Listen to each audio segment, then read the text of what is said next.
Tout de suite, retour sur Terre, direction Strasbourg, à la rencontre d'un autre type de pilote, l'as de la chirurgie téléguidée, Jacques Marescot. Depuis plus de 20 ans, le chirurgien Jacques Marescot révolutionne le monde de la chirurgie. En 1994, il est le pionnier de la chirurgie mini-invasive qui permet d'opérer par une toute petite incision à l'aide d'une caméra introduite dans le corps du patient. La chirurgie devient alors téléguidée par l'image.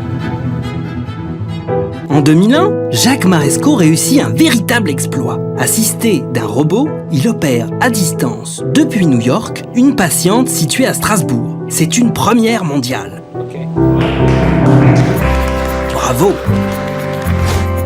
Aujourd'hui, l'introduction de la réalité virtuelle jusque dans le bloc opératoire est la dernière idée qui démange le chirurgien visionnaire. Qu'est-ce que c'est que la réalité virtuelle? C'est reconstruire en 3 dimensions ce qu'on appelle, nous, le clone digital du malade, sur lequel on va pouvoir exercer son art chirurgical.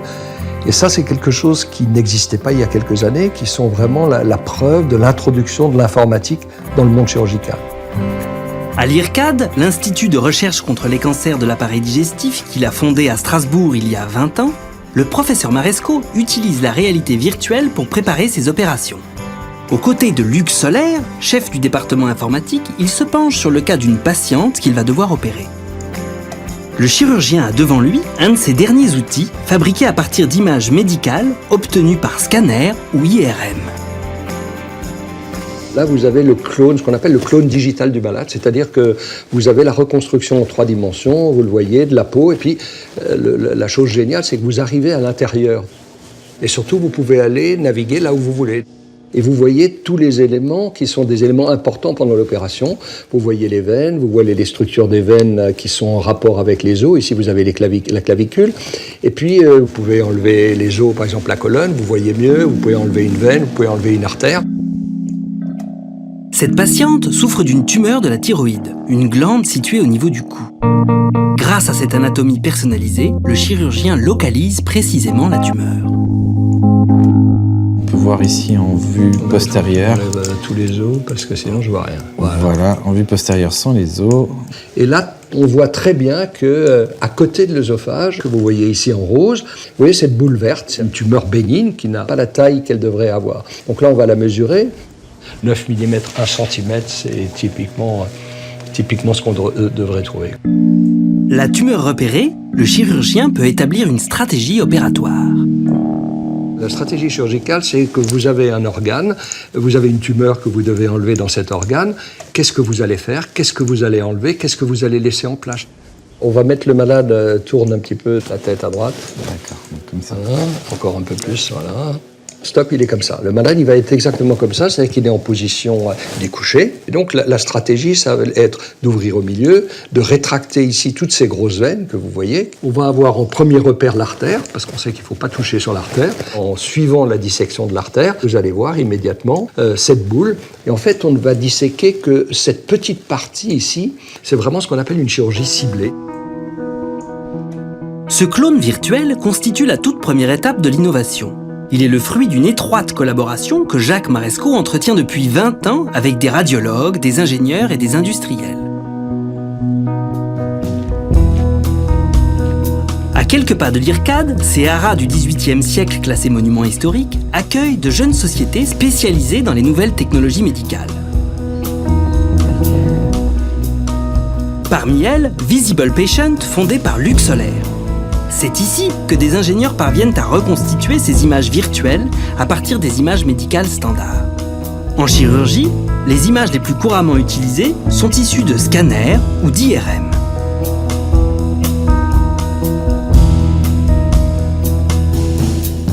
Le scanner repose sur le même principe que la radiographie. Il utilise les propriétés des rayons X qui traversent l'organisme et viennent impressionner une pellicule photographique.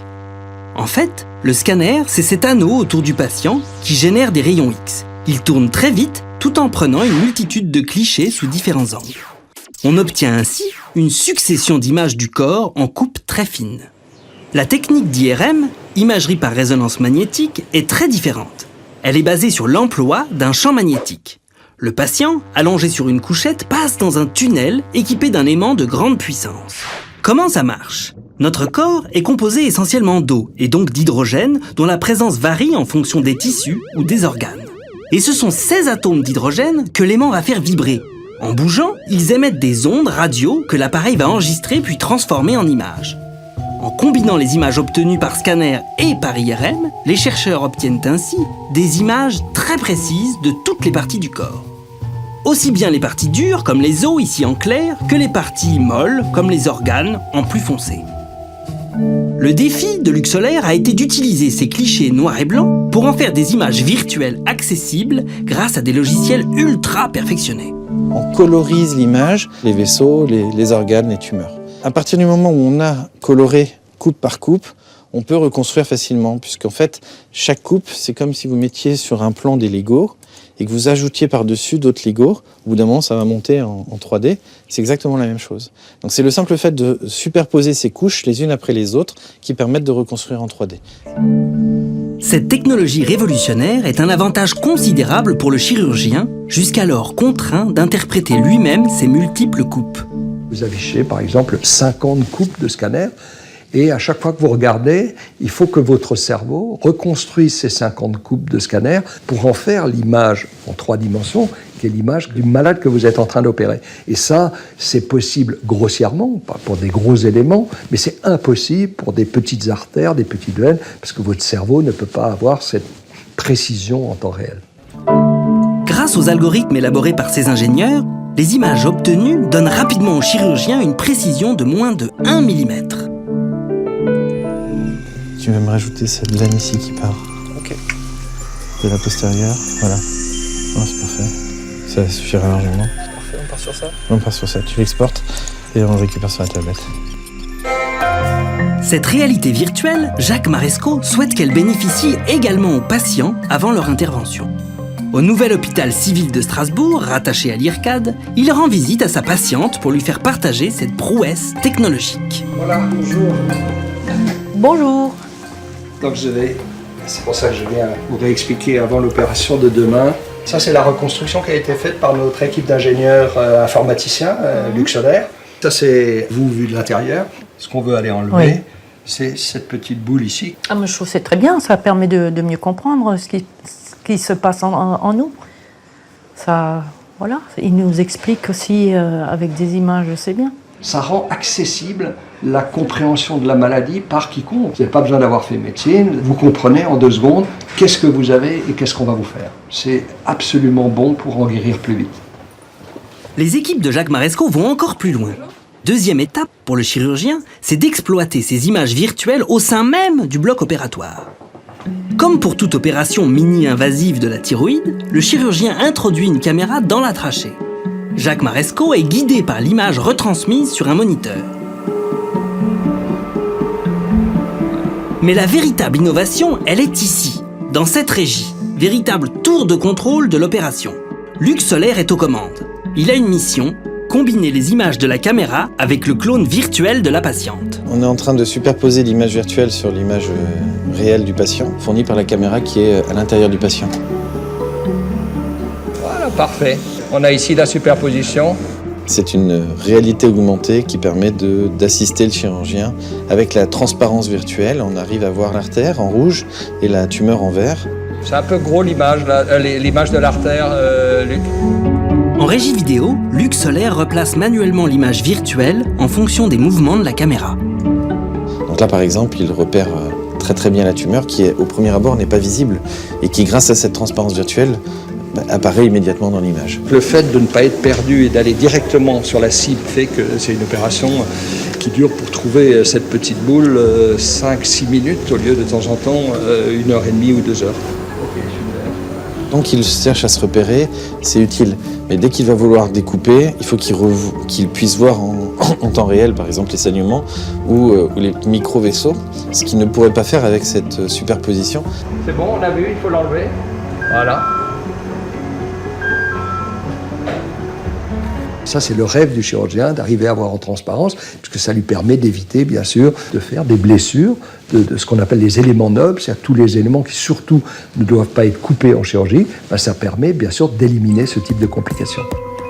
Mais si ce procédé de superposition d'images permet au chirurgien d'exécuter des gestes très fins, il a cependant ses limites. Il est moins précis dès qu'il y a du mouvement.